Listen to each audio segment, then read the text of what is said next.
Hello guys, welcome back to my channel. So guys, जैसे कि हमने लास्ट पार्ट में देखा था कि वांग जी को एक ही साथ तीन तीन काम आन पड़े थे, जिस वजह से उसे एलिंग पेट्रियार्ट से मदद भी लेनी पड़ी थी। और उसके बाद उसकी दोनों टीम्स यानी कि एलिंग पेट्रियार्ट उनकी टीम और वांग जी की टीम भी अपनी अपनी असली जगह पे सॉरी जहाँ उन्हें जाना था वहाँ जा चुके थे। और वांग जी जो कि जाने ही वाले थे, बट उससे पहले उसे किसी का कॉल आया था, जिस वजह से वांग जी जो कि बहुत ज़्यादा गुस्से में था और वो अपने घर में किसी को ढूंढ रहा था। सो स्टार्ट करते हैं, देखते हैं। वांग जी के अपने पूरे घर में इधर उधर घूम के किसी पर्सन को ढूंढ रहा था और फिर वो अपने सारे बॉडीगार्ड्स को बुलाता है। तो सारे बॉडीगार्ड्स जो कि लाइन में आके खड़े हो चुके थे और वांग जी जो कि कह रहा था मुझे वो ओमेगा किसी भी कीमत पे मेरे कदमों में चाहिए। तो इस बात पर सारे के सारे बॉडीगार्ड्स जो कि हमें नोट करते हैं और फिर वो पूरे घर में इधर उधर ढूंढने लगते हैं। और वांग जी जो कि इतना ज़्यादा गुस्से में था और ऊपर से उसका कॉल जो कि रिंग हुए जा रहा था, इसलिए वांग जी से बहुत ज़्यादा गुस्सा आ जाता है और वो अपने कॉल को इतनी ज़ोर से फेंकता है ना कि उसका फ़ोन जो कि टूट जाता है। और वांग जी को बहुत ज़्यादा गुस्से में था और 10-15 मिनट बीत जाते हैं, बट वो पर्सन जिसे वांग जी ढूंढ रहा था वो उसे कहीं भी नहीं मिलता। और सारे बर्गर्स जैसे ही ये खबर लेके आते हैं कि वो पर्सन उन्हें कहीं भी नहीं मिला, तो वांग जी का गुस्सा जो कि 7वें आसमान पे पहुंच चुका था और फिर वो जाते हुए कहता है मुझे वो ओमेगा किसी भी कीमत पे कहीं से भी चाहिए। और ऐसा कहते हुए वांग जी जो कि अपने घर से बाहर निकल जाता है और फिर वो कार के डोर को ओपन करने वाला था कि उसके दिमाग में अचानक से कुछ आता है और फिर वो अपने कार के डोर को ओपन करता है, सारी खिड़कियों को खोल लेता है और फिर वो कार को ड्राइव कर रहा था और वो कहीं पर तो जा रहा था। और वो थोड़ी देर में एक जगह के पास पहुंचता है, बट जैसे ही वो वहाँ जाता है तो वो जगह जो कि पूरी तरह से खाली थी, वहाँ पर कोई भी नहीं था। और ये बात देख के वांग जी से सब कुछ समझ में आ रहा था कि आखिर चल क्या रहा है। और दूसरी साइड विंग और उसकी टीम जो कि जा रही थी, वैन किसिंग जो कि कार को ड्राइव कर रहा था और वो लोग जो कि चल रहे थे। और वैन किसिंग जो कि कहते हैं विंग तुम्हें नहीं लगता बहुत ज़्यादा गर्मी हो रही है? तो इस बात पे एलिंग पेट्रियार्ट जो कि कहते हैं हाँ तो एसी ऑन कर लो ना। तो वैन किसिंग जो कि कहते हैं हाँ तुमने सही कहा, ऑन करो ना। तो विंग जो कि एसी को ऑन कर लेता है और वो लोग जो कि जा रहे थे। और फिर वांग जी की सॉरी विंग की टीम जो कि विंग को देखते कहते विंग तुम्हें नहीं लगता कि हांगकांग चुन ने हमें ऐसे ही बुला लिया? तो इस बात पे विंग जो कि अपनी टीम को देखते तो उसकी टीम जो कि कहते देखो तुम भी जानते हो कि हांगकांग चुन कुछ भी कर सकते हैं। अगर उन्हें इतना इंपॉर्टेंट काम था तो ऑफकोर्स वो किसी और को भी कहते तो कोई भी उन्हें मना नहीं करता, बट उन्होंने तुम्हें बुलाया, क्या इसकी कोई खास वजह हो सकती है? तो इस बात पे विंग जो कहते हैं हे तुम लोग ना कुछ ज़्यादा ही सोचते हो, ऐसा कुछ भी नहीं है। और वैसे भी मैं और हांगकांग जुन दोस्त हैं, इसलिए उन्होंने मुझे बुलाया। तो इस बात पर उसकी टीम जो कि थोड़ा सोचते हैं, फिर कहते हाँ बात तो सही है, अब उन्हें ज़रूरी काम है तो तुम पर ही विश्वास करेंगे ना। और ऐसे कहते हुए वो लोग जो कि कार को ड्राइव कर रहे थे और थोड़ी देर में वो जिस जगह उन्हें जाना था वहाँ पे पहुँच जाते हैं। बट जैसे ही वो वहाँ पे जाते हैं तो वो देखते हैं कि वहाँ पर ना तो कोई माफिया है ना कोई ओमेगास है। एटलीस्ट वो जगह पूरी तरह सुनसान है और वो एक समंदर के पास वाली जगह है। और वो लोग जो कि कन्फ्यूज़ कि आखिर ये चल क्या रहा है। और फिर वो लोग जो कि थोड़ी देर तक वहाँ पे वेट करते हैं, बट वहाँ पर कोई भी नहीं था। तो फिर विंग जो कि अपना कॉल उठाता है और वो हांगकांग जुन को कॉल कर रहा था, बट वांग जी का कॉल जो कि लग नहीं रहा था, क्योंकि वांग जी ने तो अपना कॉल फ़ोन तोड़ दिया था। और विंग जो कि कॉल लगाने की ट्राई कर रहा था, बट कॉल जो कि नहीं लग रही थी। और फिर विंग की टीम जो की थी अगर आखिर हांगकांग जुन कॉल क्यों नहीं उठा रहे हैं और यहाँ पर तो कुछ भी नहीं है। तो इस बात पे विंग जो की कहते हैं मुझे लगता है हांगकांग जुन को गलत इन्फॉर्मेशन मिली होगी। तो इस बात पे इसकी टीम जो की कहती है विंग ये मत भूलो कि हांगकांग जुन माफिया बॉस है, उन्हें गलत इन्फॉर्मेशन देने वाला जिंदा नहीं बचेगा। तो इस बात पे विंग जो कहते हैं ओके हम हांगकांग जुन के पास जाते हैं और उनसे पूछ लेते हैं कि बात क्या है। और ऐसे कहकर वो लोग जो कि वापस से कार को ड्राइव कर रहे थे और वो जा रहे थे। और चलते चलते वो एक सुनसान सी सड़क पे आ जाते हैं और अचानक से पता नहीं क्यों बट उन सबको बड़ी अजीब सी फीलिंग हो रही थी, कुछ तो अजीब अजीब सा लग रहा था। और फिर विंग जी कहता है क्या तुम्हें क्या मुझे ही ऐसा लग रहा है या फिर तुम्हें भी अजीब सा कुछ लग रहा है, कुछ चक्कर जैसा है ना? तो इस बात पर उसकी टीम जी कहते हैं विंग पता नहीं क्यों बट इस अजीब सी हवा में ना मुझे कुछ अजीब फील हो रहा है, बस बहुत अजीब फील हो रहा है। और ऐसे कहते हैं उसकी टीम जो जिन्हें कुछ ठीक नहीं लग रहा था, उन्हें कुछ अजीब फील हो रहा था। और फिर वैन किसिंग जो कि कार को ड्राइव कर रहा था, बट पता नहीं क्यों अचानक से उसकी आंखें जो कि धीरे धीरे बंद होने लगती है और वैन किसिंग जो कि अपनी कार पे से अपना कंट्रोल जो कि खो देता है और उसकी कार जाकर सीधा एक पेड़ से टकराती है, जिस वजह से उनका एक्सीडेंट हो जाता है और वो लोग जो कि वहीं के वहीं बेहोश हो जाते हैं। और उसके बाद वहाँ पर 2 कार्स आती हैं ब्लैक कलर की और वो बहुत बड़ी बड़ी कार्स थी, वो आती है और फिर वो विंग और उसकी पूरी की पूरी टीम को देखती है और फिर वो कहती है वाओ हमें तो एक बिग शार्क को पकड़ना था बट हमें तो बहुत सारी मछलियाँ मिल गई। और ऐसे कहते हैं वो लोग जो कि एक डेविल स्माइल करते हैं और फिर वो विंग और उसकी टीम को लेकर वहाँ से निकल जाते हैं। और फिर हम देखते हैं दूसरी साइड जहाँ पे वांग जी की टीम जो कि कार को ड्राइव कर रही थी और वो लोग जो कि जहाँ उन्हें पहुँचना था वहाँ पे पहुँचते हैं, बट वहाँ पर भी वही सीन हुआ था जो विंग और वांग जी के साथ हुआ। वहाँ पर कोई भी नहीं था, वांग जी को जिससे डील करनी थी वो पर्सन वहाँ था आया ही नहीं। और वांग जी की टीम जो कि वांग जी को कॉल कर रही थी, बट कॉल कैसे लगेगा, वांग जी ने तो गुस्से में अपना फ़ोन तोड़ दिया और फिर उसकी टीम जो कि काफ़ी कॉल ट्राई करती है बट एक भी कॉल नहीं लगता है। तो फिर वो आखिरकार मन मार के अपने पैलेस विला में कॉल करती है और वहाँ पे कुछ बॉडीगार्ड्स को पूछती है। तो वहाँ पे उन्हें पता चलता है कि हांगकांग जुन काफ़ी गुस्से में यहाँ से निकले हैं। तो इस बात पर उसकी टीम जो कि एक दूसरे को देखती है और फिर वो कहते हैं कुछ तो गड़बड़ है, और ऐसे कहते हुए वो लोग जो कि वापस से अपनी कार में बैठ जाते हैं और कार को ड्राइव कर रहे थे। और उन्होंने भी अपना कार का एसी ऑन कर रखा था क्योंकि इस वक्त बहुत ज़्यादा गर्मी हो रही है ना, इसलिए। और वैसे भी सुबह से आज का मौसम जो कि बहुत ज़्यादा ख़राब हो रहा है और वो लोग जो कि सोच रहे थे कि आखिर ऐसा क्या ही हुआ है कि वांग जी का फ़ोन टूट गया, वांग जी गुस्से में हैं, आखिर चल क्या रहा है ये सब। और ऐसे सोचते उसकी टीम जो कि जा रही थी और थोड़ी देर तक कार ड्राइव करने के बाद जाओ जिशु जो कि उसे देखता है और फिर कहता है तुम्हें नहीं लगता कि यहाँ कुछ अजीब है। तो इस बात पे शाओशिंग चैन जो कि कहता है हाँ मुझे भी ऐसा लगता है कि कुछ तो अजीब चल रहा है। तो इस बात पे उसकी पूरी की पूरी टीम जो कि एक नज़र ही बस इधर उधर देखते फिर वो अपने कॉल्स को चेक करते हैं बट वहाँ पे कुछ भी नहीं था। और वो देखते ही देखते उनकी कार भी एक दूसरी बड़ी सी कार से टकरा जाती है और उनका भी एक्सीडेंट हो जाता है और वो लोग जो कि बेहोश हो जाते हैं। और वहाँ पर भी दो और कार्स आती है, ब्लैक कलर की बड़ी बड़ी सी कार्स जो कि उन लोगों को उठा लेते हैं। और फिर वह कहती है वाह मैंने तो सुना था भगवान जब भी देता है छप्पड़ फाड़ के देता है, ये तो बिल्कुल सही हो गया। और ऐसा कहते हुए वो लोग जो कि उन लोगों को उठा के वहाँ से जा चुके थे। और फिर देखते हैं थोड़ी देर जो कि हो गई थी और वांग जी जो कि अपने पैलेस भी वापस आ चुका था और उसे बहुत ज़्यादा गुस्सा आ रहा था। और फिर वो अपना फ़ोन उठाता है, मतलब दूसरा फ़ोन, और उससे ना एलिंग पैट्रियाट को कॉल ट्राई करता है बट एलिंग पैट्रियाट का कॉल जो कि लग नहीं रहा था। और फिर वो सबको कॉल करता है, मतलब अपनी टीम को, एलिंग पैट्रियाट की टीम को, बट किसी का भी कॉल जो कि नहीं लग रहा था। और ये चीज़ काफ़ी थी वांग जी की टेंशन को बढ़ाने के लिए। और फिर वांग जी जो कि अपने विला से निकलता है और वो किसी को कॉल करता है तो उसका कॉल जो कि एक ही बार में पिक हो जाता है। और फिर वो सामने वाले पर्सन से कुछ बात करता है और जो बात उसे पता चलती है उससे सुनकर वो बहुत ज़्यादा ही गुस्से में आ जाता है। और फिर वो अपनी कार लेता है और वहाँ से निकल जाता है। और थोड़ी देर तक ड्राइव करने के बाद वो एक सुनसान से रास्ते पर आ चुका था और वो जैसे जैसे आगे जा रहा था तो उसे कुछ तो अलग लग रहा था। और फिर वांग जी जो कि कुछ देखता है और अपनी कार को बहुत ज़ोर से ब्रेक मारता है और उसकी कार जो कि रुकती है और वांग जी अपनी कार से नीचे उतरता है तो वो सामने अपनी कार को देखता है, मतलब वो कार जो उसने एलिंग पैट्रियाट को दी थी और उसका इस वक्त एक्सीडेंट हो चुका है। और ये बात देख के लान वांग जी को बहुत ज़्यादा घबरा जाता है क्योंकि उसे अपने भाई की, अपने हस्बैंड की, सबकी बहुत ज़्यादा चिंता है क्योंकि वो एलिंग पैट्रियाट की टीम में नहीं, यानी कि उसके विंग के दोस्त हैं और उसे विंग की परवाह तो ऑफकोर्स विंग के दोस्तों की भी होगी ना, इसलिए। तो वांग जी की बहुत ज़्यादा परेशान हो जाता है। फिर वो किसी को कॉल करता है और उसे कुछ कहता है और 2 मिनट बाद ही उसका कॉल जो कि रिंग होता है और वहाँ से उसे जो पता चलता है वो जान के उसकी परेशानी जो कि और ज़्यादा बढ़ जाती है। और फिर वांग जी के वापस अपनी कार में बैठते हैं और अपने कार को काफ़ी फुल स्पीड में ड्राइव कर रहा था। और देखते हैं एक दूसरी साइड जहाँ पे कुछ लोग जो कि चेयर से बंधे हुए थे और वो लोग जो कि इस वक्त बेड़ियों से जकड़े हुए थे और वो बेहोश थे। और 2 लोग जो कि दूसरी साइड से उन्हें देख रहे थे और उनके हाथ में रेड वाइन के ग्लास थे जो कि वो एक दूसरे से चेयर्स करते हुए कह रहे थे वाओ तुम्हें पता है मैंने सोचा भी नहीं था कि हमें एक ही बार में इतने सारे शिकार मिल जाएंगे। और ऐसा कहते हुए वो दोनों लोग जो कि एक दूसरे को देख के डबल स्माइल कर रहे थे। और फिर वो दूसरा वाला पर्सन जो कि कहता है हाँ हाँ मैंने कहा था ना, आखिर हांगकांग जुन को पकड़ने के लिए कुछ तो करना पड़ेगा।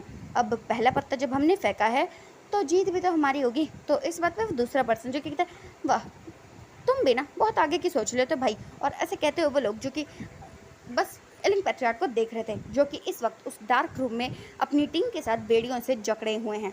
और फिर हम देखते हैं वांग जी को, वांग जी जो कि अपनी कार को फुल स्पीड में ड्राइव कर रहा था और तभी उसका कॉल जो कि रिंग होता है और वांग जी जो कि बिना चेक किए कॉल को स्पीकर पे डाल देता है। और फिर जैसे ही वो हेलो बोलता है तो सामने से उसे जो वॉइस आती है उसे सुनते ही वांग जी के कार के ब्रेक इतने ज़ोर से लगे थे ना कि बस क्या ही कहने। और वांग जी जो कि एक बार उस कॉल की तरफ देखते हैं और फिर वो कहता है आखिर तुम आ ही गए ना अपनी असली हैसियत पे। तो इस बात पर सामने वाले पर्सन जो कि कहता है हांगकांग जुन हांगकांग जुन हांगकांग जुन मैंने आपको कितनी बार बताया, और वैसे भी आपने ही तो कहा था कि खेल की शुरुआत करते हैं, तो मैंने तो अपनी खेल का पहला पत्ता फेंका है हांगकांग जुन और आप तो इतने में ही घबरा गए।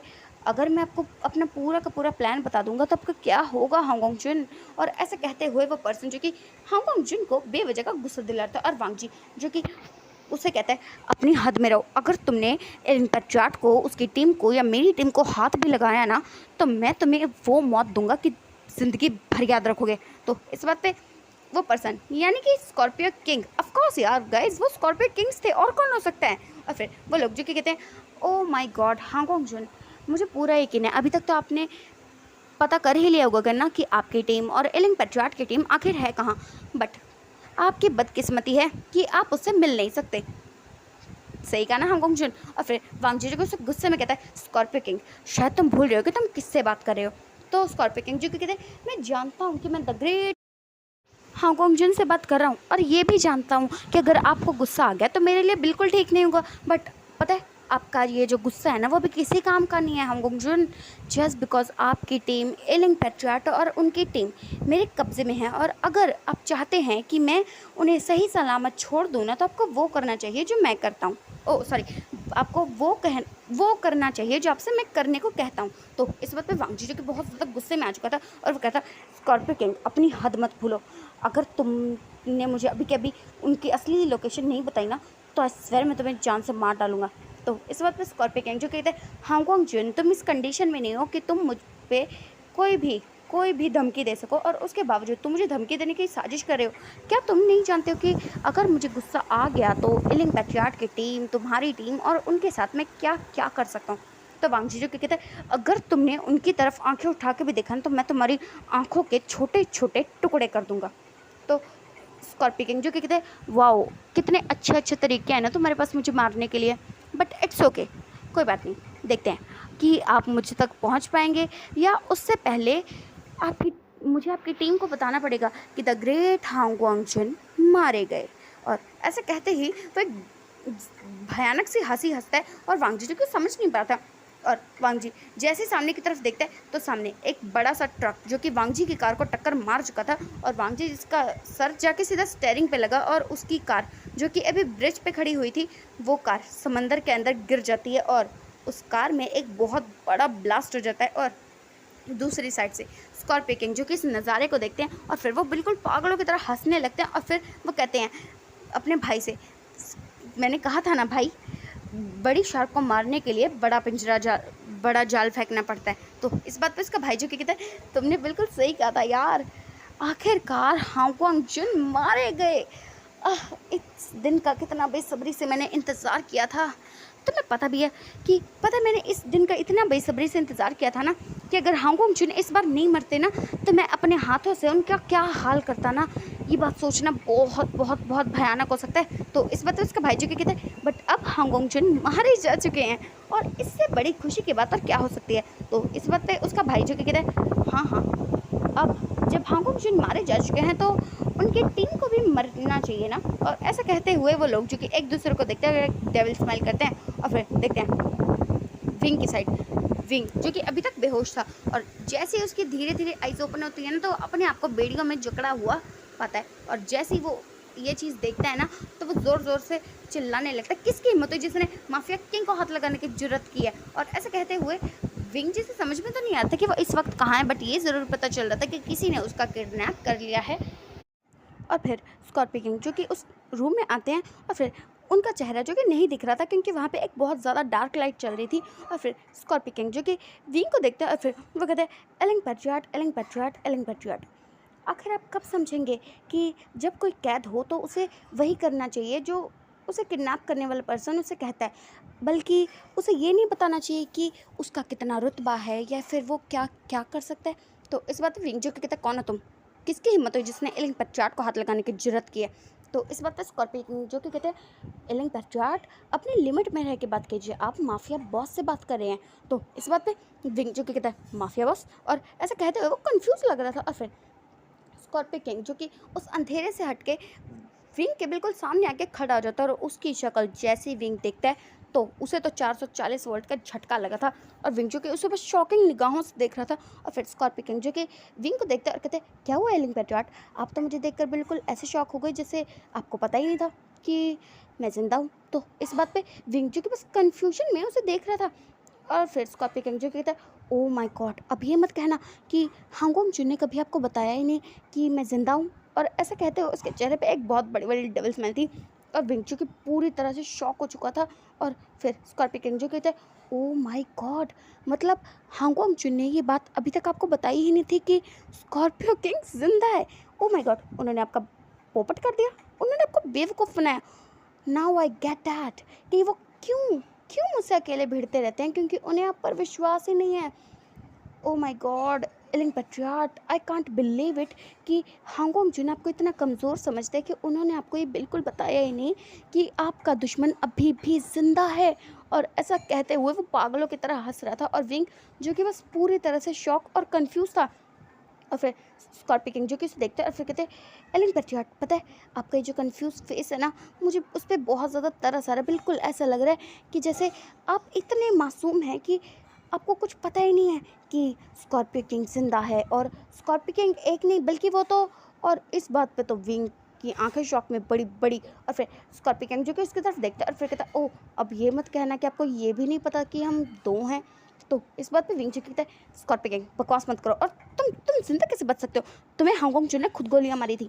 तो इस बात पे स्कॉर्पियो किंग जो कहता है, बात तो बिल्कुल सही है, उन्होंने मुझे गोली तो मारी थी, बट तुम्हें पता है मैं ज़िंदा बच गया जस्ट बिकॉज किस्मत ये चाहती थी कि मैं ज़िंदा बचूं और तुम्हें ख़त्म कर दूं। और ये भी शायद किस्मत में लिखा था कि हांगकांग जून तुम्हें बेवकूफ़ बनाए और तुम बेवकूफ़ बन जाओ एलिंग पेट्रियाट। और ऐसा कहते हैं उसके चेहरे पे एक बहुत बड़ी वाली गंदी सी स्माइल थी। और फिर विंग जो कि उसे कहते हैं, तुम झूठ बोल रहे हो, ऐसा हो ही नहीं सकता हांगकांग जून में से झूठ। तो विंग तो स्कॉर्पियो किंग जो कि इसकी बात को बीच में काटते हुए कहते हैं, उन्होंने तुमसे झूठ कहा है, उन्होंने अभी तक तुम्हें ये नहीं बताया कि स्कॉर्पियो किंग जिंदा है, उन्होंने तुम्हें ये नहीं बताया कि स्कॉर्पियो किंग एक नहीं दो हैं। और जैसे ही विंग ये बात सुनता है स्कॉर्पियो किंग एक नहीं दो है, तो वो कहता है, तुम्हारे कहने का मतलब क्या है। तो स्कॉर्पियो किंग जो कि कहता है, ओ माय गॉड तुम्हें ये भी नहीं पता, तुम्हारा कुछ नहीं हो सकता एलिन पेट्रियार्ट। और ऐसे कहते ही वो दूसरी साइड देखता है तो वहाँ से उसका भाई यानी कि प्रिंस जो कि बाहर आता है, और वो दोनों भाई जो कि साथ में खड़े हुए थे। और विंग उन दोनों को साथ में देख के, मतलब जुड़वा को साथ में देख के पूरी तरह से शॉक हो चुका था। और वो बस कन्फ्यूजन में उन लोगों को देख रहा था, क्या करे चल क्या रहा है। और फिर स्कॉर्पियो किंग जो कि कहते हैं, हाँ देखा हांगकांग जून ने तुम्हें कितनी आसानी से बेवकूफ़ बना दिया और तुम बेवकूफ़ बन भी गए एलिन पेट्रियार्ट। और इतने में जो विंग की टीम थी उन्हें भी होश आ चुका था और वही सारी बातें सुन रहे थे, और उन्हें यकीन ही नहीं हो रहा था कि क्या सच में हांगकांग जून ने एलिन पेट्रियार्ट से इतना बड़ा झूठ बोला है। और वो सब लोग जो कि बस इसी कन्फ्यूजन में थे। और फिर स्कॉर्पियो किंग जो कहते हैं, जानते हो एलिन पेट्रियार्ट, आज पहली बार ऐसा हो रहा है कि मुझे ना तुम पे तरस आ रहा है। पहले मैं तुम्हें ना अपना दुश्मन माना करता था, बट हाँ, अब मैं तुम्हें क्या ही कहूँ, तुम्हारे साथ तो बहुत बुरा हुआ है। दोस्त के भेस में किसी ने तुम पर पीछे से वार किया है, तो इसमें मैं क्या कर सकता हूँ। वैसे ये तो तुम्हारी गलती है ना, तुम जब भी कोई फैसला लेते हो तो बिना सोचे समझे लेते हो। अब जैसे हांगकांग जून को तुमने इतनी बार मारने की कोशिश की, बट तुमने आज तक ये नहीं सोचा कि वो बार बार तुम्हें बचाने की कोशिश क्यों करते हैं। ये बात कभी तुम्हारे दिमाग में आई नहीं।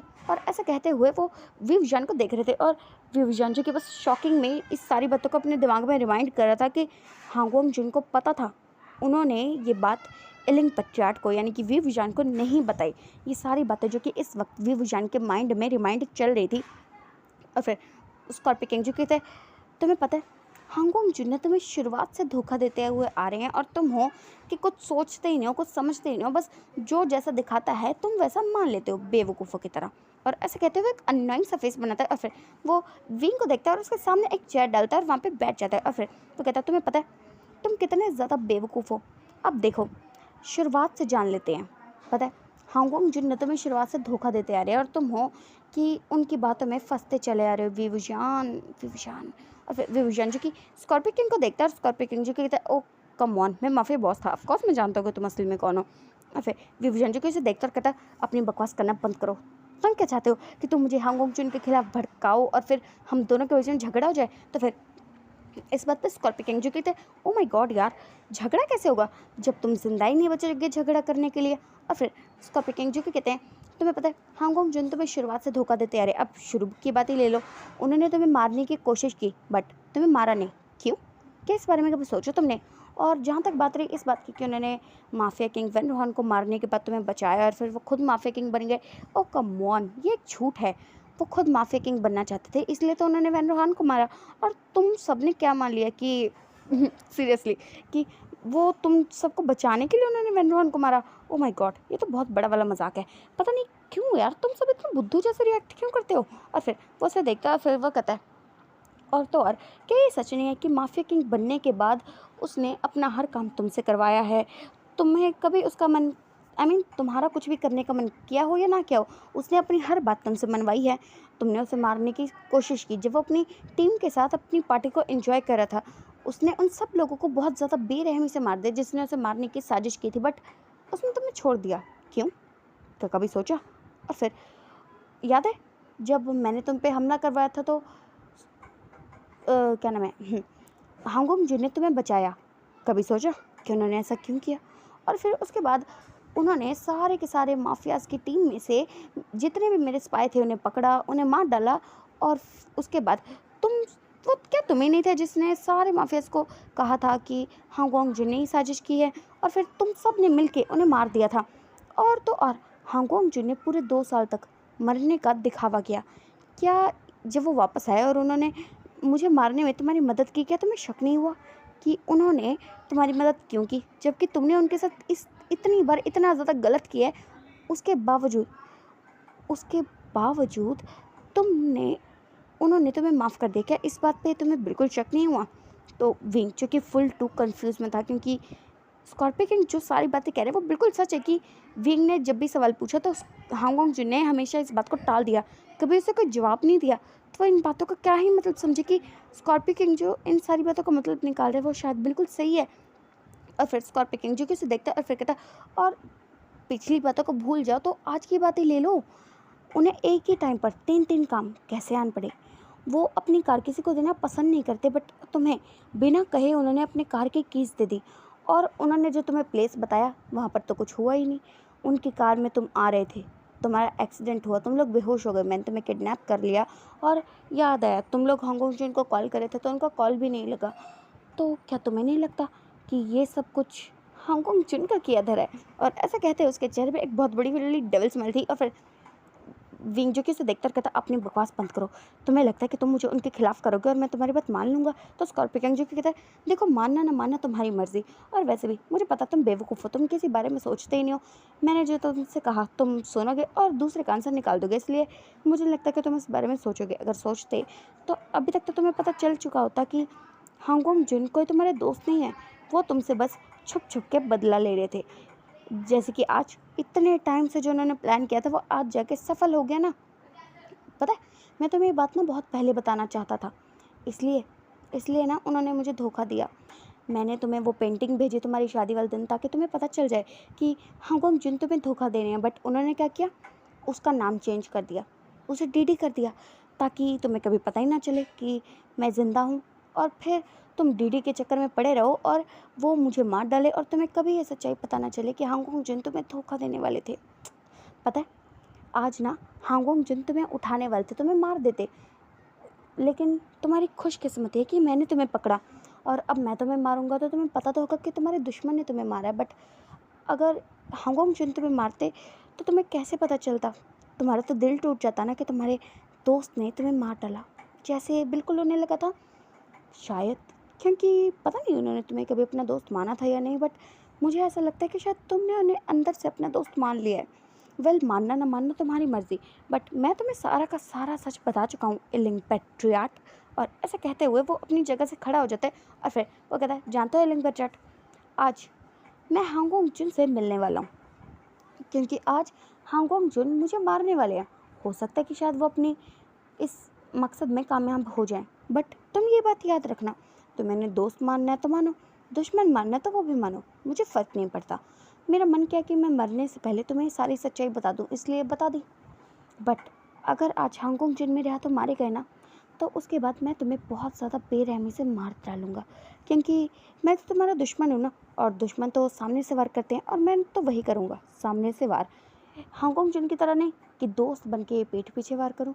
और ऐसे कहते हैं स्कॉर्पियो किंग जो कि वहाँ से निकल जाता है, और उसके साथ साथ उसका भाई भी निकल जाता है। और वो दोनों जैसे ही वहाँ से निकलता है तो उन दोनों के चेहरे पे एक डेविल स्माइल थी, और फिर वो एक दूसरे की तरफ देखते हैं। और फिर स्कॉर्पियो किंग जो कि कहता है, ब्रदर मैंने बिल्कुल सही कहा ना, हांगकांग जुन मर चुके हैं, बट सीरियसली कहूँ ना तो मुझे यकीन नहीं है कि वो इतनी आसानी से मर जाएगा। पिछली बार भी तो वो बच के आ ही गया था, बट अगर वो यहाँ आ भी गया तो पक्का उसका दिल टूट जाएगा। याद है जब उसे लगा था कि इलिंग पेट्रियाट से उसे लड़ना पड़ेगा, तब उसका दिल कैसे टूट गया था और उसने हथियार छोड़ दिए थे। आज भी शायद कुछ वैसे ही होने वाला है, बट खैर, अगर वो मर गया हो तो बहुत अच्छा, बट अगर वो नहीं मरा और यहाँ आ गया ना, तो पता है खुद इलिंग पेट्रियाट के शब्द उसे मार डालेंगे। और मुझे लगता है ये चीज़ ज़्यादा इंटरेस्टिंग हो गया है ना ब्रदर। तो इस बात में उसका भाई जो कि था प्रिंस, वो कहता है, वाह! मुझे पता नहीं था कि तुम इतना इंटरेस्टिंग भी सोच लेते हो। तो इस बात पे उसका भाई जो कहते हैं, हाँ, आपको नहीं लगता बट मैं बहुत सारी इंटरेस्टिंग बातें सोच लेता हूँ। और ऐसे कहते हैं वो लोग जो कि वहाँ से चले जाते हैं और फिर वो एक दूसरे रूम में आते हैं और फिर वहाँ पर जो कि वांग जी की टीम थी और फिर स्कॉर्पियो किंग दोनों के दोनों जाके इसके सामने बैठ जाते हैं और फिर वो कहते हैं, तुम लोगों को पता है आज ना अभी इसी वक्त तुम्हारे बॉस जो है ना वो मर गए। तो अब जब तुम्हारे बॉस मर चुके हैं तो तुम जिंदा रहकर क्या करोगे? तुम तो उनके लिए लॉयल हो ना। अगर मैं तुम्हें कहूँ कि तुम लोग मेरी टीम में आ जाओ तो उसके लिए तो तुम लोग मानने से रहे। इससे अच्छा है कि क्यों ना तुम सीधा अपने बॉस के पास चले जाओ। और हाँ, अगर वो तुम्हें मिले ना तो उनसे कहना कि स्कॉर्पियो किंग ने उन्हें बड़े प्यार से याद किया था। और ऐसे कहते हुए वो बाहर की तरफ जा रहे थे और तभी वांग जी की टीम जो कि उसे कहती है, हांगोंग जिनको मारना मुश्किल ही नहीं नामुमकिन है और तुम जैसा कोई भी ऐरा गहरा उन्हें छू तक नहीं सकता। तो इस बात पर स्कॉर्पियो किंग जो कि रुकता है और फिर एक स्माइल करता है, उनकी तरफ देखता है और फिर कहता है, हाँ तुमने सही कहा, मैं तो उन्हें छू भी नहीं सकता हूँ। और सीरियसली मैंने उन्हें बिना टच किए मारा है और पता है मैंने ना उन्हें ज़िंदा ब्लास्ट कर दिया। और जानते हो ये चीज़ देखने में ना मुझे बड़ा मज़ा आया, बट अगर मैं वहाँ होता ना तो और ज़्यादा मज़ा आता। और ऐसे कहते हुए वो अपनी टीम को देखता है और फिर कहता है, इन्हें ख़त्म कर दो। एलन पैट्रियाट को तो मैं अपने हाथों से मारूंगा, बट अब जब हांगकांग जिन मर चुके हैं तो उनकी टीम को जिंदा रहने का कोई हक नहीं है। और ऐसे कहते हुए लोग जो कि वहाँ से बाहर चले जाते हैं और उस रूम में वांग जी की टीम के अलावा 3 और लोग थे। और स्कॉर्पियो किंग और उसका भाई जैसे ही रूम के बाहर आते हैं तो उन्हें बहुत सारी गोलियां चलने की आवाज़ें सुनाई देती है और फिर वो दोनों जो कि एक दूसरे को देखते हैं और फिर वो कहते हैं, सो हांगकांग जिन भी मारे गए, उनकी टीम भी मारी गई और अब वक्त है तो बस हमारी डील का। और ऐसे कहते हुए वो लोग जो कि वहाँ से चले जाते हैं और फिर हम देखते हैं विंग की साइड, जहाँ पर विंग जो कि फुल टू कंफ्यूज था। उसे समझ में नहीं आया था कि वो क्या कहे, क्योंकि स्कॉर्पियो किंग ने उसे जो जो कहा है वो सब सच है।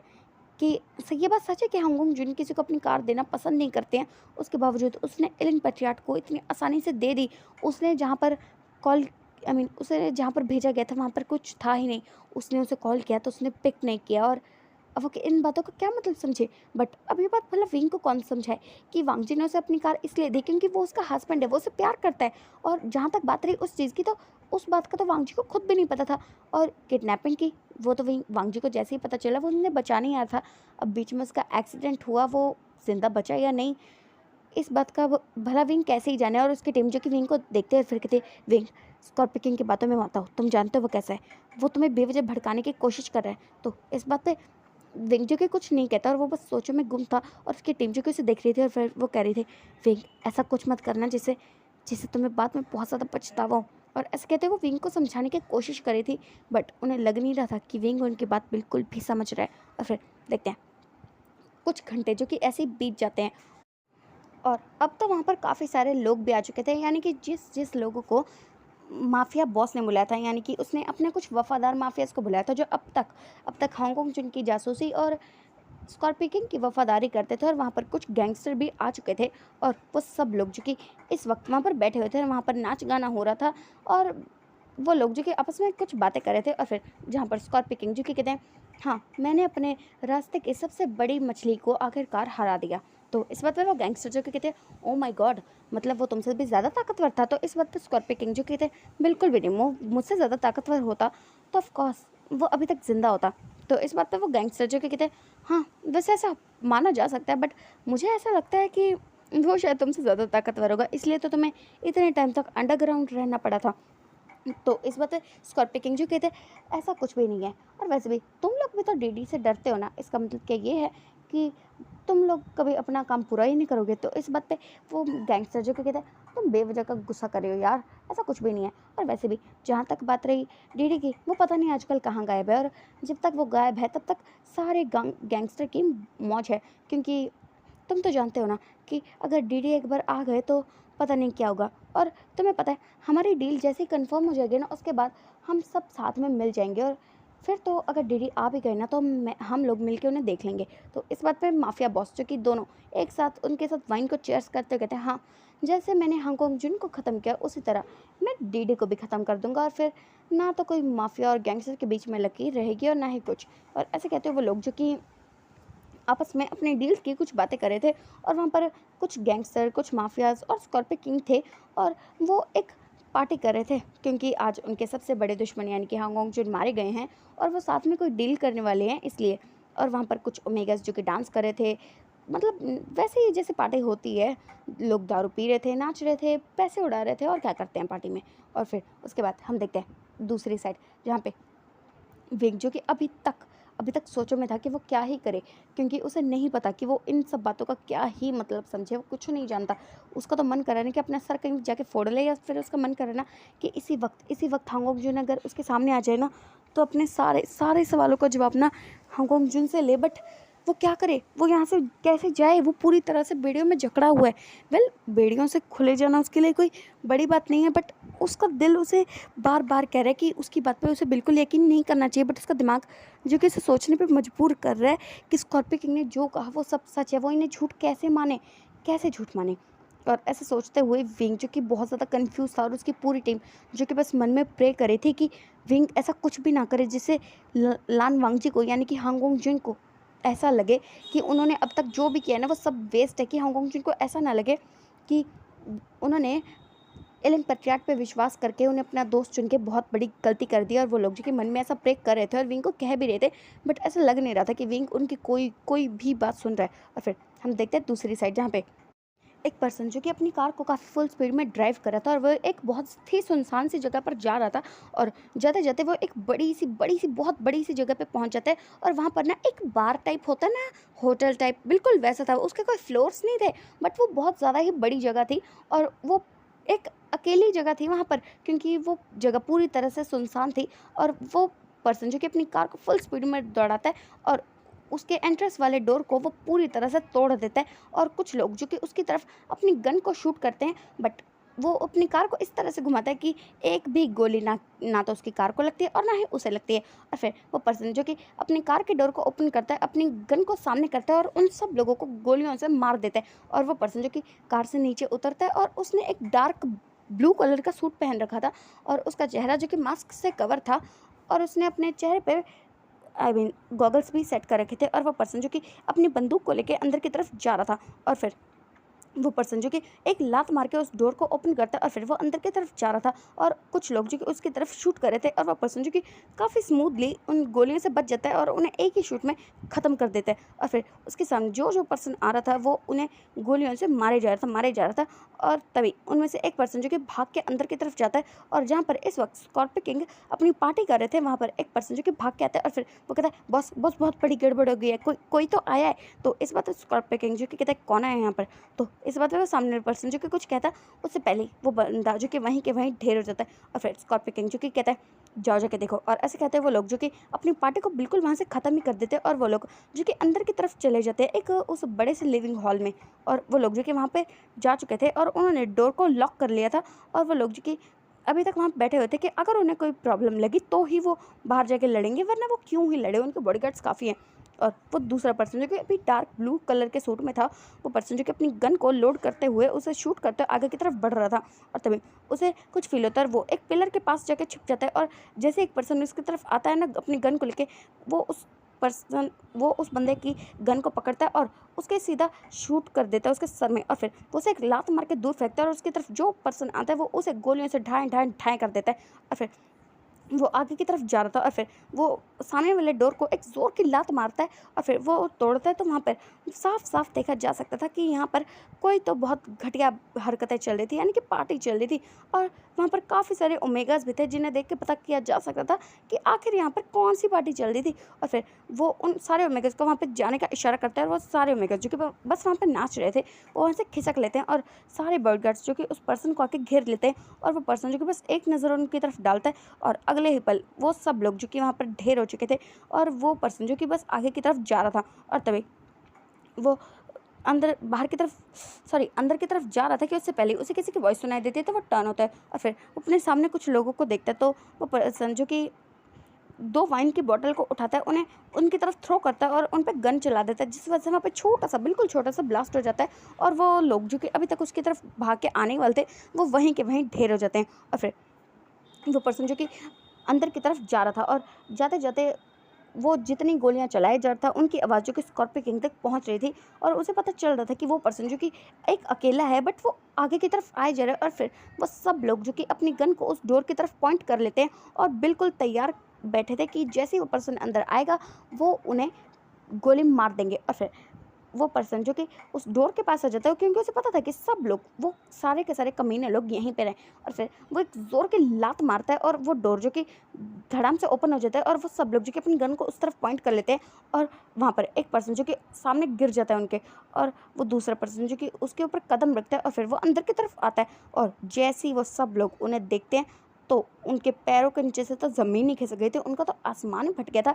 जितने भी वहाँ पर गैंगस्टर थे ना, उनकी तो आंखें फटे की फटी रह चुकी थी। और वो लोग जो कि अचानक से ना अपने घुटनों पे बैठ जाते हैं और अपनी नज़रों को झुका लेते हैं। और माफिया बॉस जो कि ये बात देख के पूरी तरह से शॉक हो चुका था। एक तो वो उस बंदे को देख के शॉक हो चुका था, और दूसरा गैंगस्टर का ऐसा, मतलब ऐसा क्या कहते हैं, ऐसा रिएक्शन देख के वो पूरी तरह से शॉक हो चुका था कि आखिर ये चल क्या रहा है। और फिर माफिया बॉस यानी कि स्कॉर्पियो किंग जो कि उस पर्सन की तरफ देखता है और फिर वो कहता है, तो आखिरकार तुम जिंदा हो, इतना सब कुछ होने के बावजूद तुम जिंदा हो। मुझे समझ में नहीं आता कि तुम इंसान हो या कोई बिल्डिंग हो या कि क्या हो तुम, जो इतना सब कुछ होने के बावजूद तुम मरे नहीं। मुझे लगा था कि तुम उस ब्लास्ट में मर चुके होगे। और ऐसे कहते हुए वो सामने वाले पर्सन को देख रहा था, जो कोई और नहीं बल्कि द ग्रेट लान वांगजी यानी कि हांगोंग जुन ही थे। और फिर हांगोंग जुन जो कि उसे देखता है और फिर वो अपनी गन को सामने की तरफ पॉइंट करते हैं और फिर वो कहते हैं, सो आखिरकार तुम मुझे मिल ही गए। तुमने गेम की शुरुआत की थी, बट इसका अंत मैं ही करूँगा। और ऐसे कहते हुए वो अपनी एक गोली जो कि चला देते हैं और सबको लगता है कि शायद स्कॉर्पियो किंग मारे जा चुके हैं, बट वो गोली जो कि स्कॉर्पियो किंग के पीछे खड़े पर्सन को लग जाती है और वो पर्सन जो कि धड़ाम से ज़मीन पर गिर जाता है। और फिर वांगजी जो कि अपने कदमों को बढ़ाता है और स्कॉर्पियो किंग से थोड़ा दूर खड़े हो जाता है और एक एटीट्यूड वाला लुक देते हुए कहता है, गद्दारों की हांगोंग जुन की टीम में कोई जगह नहीं है। और ऐसे कहते हुए वो उस पर्सन को देख रहा था। ये वही ओमेगा था जिसे वांगजी ने बचाया था और इसी ओमेगा ने वांगजी को धोखा दिया था। इसी ओमेगा ने वांगजी की सारी कार की एसी में बेहोशी की दवा मिक्स की थी। उसकी हवा में ही बेहोशी की दवा मिला दी थी, जिस वजह से एलिन पेट्रियाट, उसकी टीम और वांगजी की टीम जो कि किडनैप हो चुकी थी। और फिर उसके बाद स्कॉर्पियो किंग जो कि इसे देखता है, फिर कहता है हांगोंग जुन। और वो जैसे ही ऐसे कहते हैं तो हांगोंग जुन जो कि उसके सर पर गन पॉइंट करते हैं और फिर वो कहते हैं, तुम कभी बाज नहीं आओगे ना। सामने से वार करते तो क्या तुम्हारा कुछ कम हो जाता। अगर तुमने सामने से वार किया होता तो मैं मान सकता था कि तुम मेरे दुश्मन हो, बट अगर तुम ऐसी घटिया हरकतें करते रहोगे तो मैं कैसे मानूंगा कि तुम मेरे दुश्मन हो स्कॉर्पियो किंग। और ऐसा कहते हुए उसने उसके सर पे गन पॉइंट कर रखी थी और जो सारे के सारे गैंगस्टर थे उन्होंने तो अपना सर झुका रखा था। वो हांगोंग जुन के कदमों में थे और सारे माफियाज जो कि डर के मारे थर थर काँप रहे थे। और सिर्फ स्कॉर्पियो किंग, उसकी टीम और उसके बॉडीगार्ड्स और वेल, अब वो सब लोग जानते हैं कि अब हांगोंग जुन यहाँ आ ही चुके हैं तो वो बिना लड़ाई करे यहाँ से बच के जा नहीं सकते हैं। और उन्हें पूरा यकीन है कि अगर वो हांगोंग जुन से भिड़ेंगे ना तो उनकी मौत तो पक्की है, बट अब ट्राई तो करना ही पड़ेगा ना। इसलिए वो सब लोग जो कि वार करने वाले थे कि उससे ही पहले स्कॉर्पियो किंग जो कि उन सबको रोक देता और फिर वो अपनी चेयर पे जाके बैठ जाता है और फिर वो कहता है, हांगोंग जुन, मुझे यकीन था कि तुम वापस आ जाओगे। तो अब बताओ मुझे तुम्हें क्या चाहिए। तो इस बात पे वांगजी जो कि उसके सामने खड़ा हो जाता है और फिर वो कहता है, एलिंग पेट्रियाट और उनकी टीम कहाँ है। तो इस बात पे स्कॉर्पियो किंग जो कि अपनी जगह से खड़ा होता है और फिर वो वांगजी के पास जाता है और फिर वो कहता है, हांगोंग जुन, मुझे पता था कि आपका सवाल यही होगा, और वैसे भी अब आप यहाँ आ ही चुके हैं और मुझे पूरा यकीन है कि आप मुझे मारे बिना तो यहाँ से जाएंगे नहीं। तो ठीक है, आप उन्हें ले जाइए। एक काम कीजिए, आप उनसे जाके खुद क्यों नहीं मिल लेते हैं। वैसे भी अगर मैं जाऊँगा तो एलिंग पेट्रियाट को गुस्सा आ जाएगा ना। एक काम कीजिए, आप जाइए, जाइए उनसे मिल लीजिए। और ऐसे कहते हुए वो वांगजी को सामने की तरफ इशारा करता है, जहाँ पर इस वक्त विंग और उसकी टीम जो कि बंधे हुए। और फिर वांगजी जो कि एक नज़र स्कॉर्पियो किंग की तरफ देखते हैं और फिर वो उसके पास आ जाता है। फिर कहता, आखिर तुमने ऐसा कौन सा कांड किया है जिस वजह से तुम मुझे सीधा सीधा जाने दे रहे हो। तो हाँ, स्कॉर्पियो किंग जो कहते हैं, हांगोंग जुन, मेरी कहाँ इतनी हिम्मत कि मैं कुछ कर सकूँ। वेल, आप चाहें तो जाकर अपनी टीम को बचा सकते हैं, यानी कि एलिन पेट्रियाट और उनकी टीम को बचा सकते हैं। जय जाकर उन्हें बचाइए।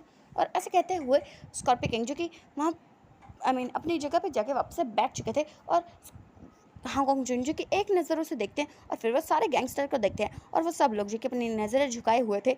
और फिर वांगजी जो कि उस साइड चला जाता है जहाँ पर इस वक्त विंग और उसकी टीम जो कि कैद है। और फिर वो उस डोर को ओपन करता है तो वो सामने देखता है जहाँ पे एलिंग पेट्रियाट जो कि किसी बहुत ज़्यादा सोच में गुम है और उसकी टीम को वो देखता है और फिर वो उनके पास जाता है और उन्हें खोल देता है। और फिर वो वांगजी विंग को देखता है, फिर कहता है, एलिंग पेट्रियाट, आपको क्या हुआ है। तो एलिंग पेट्रियाट जिसका कोई जवाब नहीं। तो फिर वो कहता है, एलिंग पेट्रियाट, आप ठीक तो है ना। और विंग, जिसका कोई भी जवाब नहीं आता, और वांग जी जो कि थोड़ा कंफ्यूज था और उसे थोड़ा डर भी लग रहा था कि अगर हुआ क्या है। और फिर वो विंग की टीम की तरफ देखता और कहता, एलिंग पेट्राइट को क्या हुआ है? तो इस बात पर उसकी टीम जो कि एक नज़र विंग को और फिर वो हांगकांग जुन को देखती है और फिर अपनी नज़रें झुका लेती है। और वांग जी वो तो मन की बात पढ़ सकते हैं ना, इसलिए वो समझ चुका था और उनके रिएक्शंस भी पता कर रहे थे कि वांग आई मीन विंग को कुछ तो हुआ है। इसलिए वो उन सबकी तरफ देखते हैं और कहते क्या कहा स्कॉर्पियो किंग ने। तो इस बात पर उसकी टीम जो कि वांग जी को देखता है और फिर वो कहते हैं वो स्कॉर्पियो किंग ने, और वो इतना कह के रुक जाती है। और फिर वांग जी के पास एक बार अपनी आंखें बंद करता है और फिर वो एक नज़र विंग की तरफ देखता है और फिर विंग की टीम को देखते हुए कहता है, और क्या तुम लोगों को स्कॉर्पियो किंग की बात पे विश्वास है? तो इस बात पे वो सब लोग जो कि अपना सा नाम ही शेक करते हैं। तो वांग जी के चेहरे पे एक छोटी सी स्माइल आ जाती है कि कम से कम उन्हें तो उस पर विश्वास है। और फिर वो विंग की तरफ देखते हैं और फिर वो कहते हैं, एलिंग पेट्राइट हमें यहाँ से चलना चाहिए। और ऐसे कहते हैं वो विंग का हाथ पकड़ता है और उसे बाहर की तरफ लेके ही जा रहा था कि विंग जो कि अपनी जगह से बिल्कुल भी खड़ा ही नहीं होता है। और वांग जी जैसे ही चीज़ फील करता है कि विंग उसके साथ ही नहीं आ रहा है, तो वो बस अपनी आंखें एक बार बंद करता है और फिर विंग का हाथ छोड़ देता है। और फिर वो विंग की तरफ टर्न होता है और वो अपने घुटनों पे बैठ जाता है, क्योंकि विंग इस वक्त चेयर पे बैठा होता और वांग जी उसके सामने अपने घुटनों पे बैठा होता। और फिर वो कहता है, एलिंग पेट्राइट क्या आपको मुझ पे विश्वास नहीं है? और ये कहते हुए वांग जी की आंखें में नमी थी, क्योंकि वांग जी को ये बात बहुत ज़्यादा बुरी लगी थी। अगर एलिंग पेट्राइट उस पर विश्वास नहीं करते ना, तो ये बात वांग जी को अंतर तक तोड़ने के लिए ना काफ़ी है। सो गाइस, आज का पार्ट आपको जैसा भी लगा ना, कमेंट में ज़रूर बताना। So bye, take care and comment तो ज़रूर करना। Bye guys.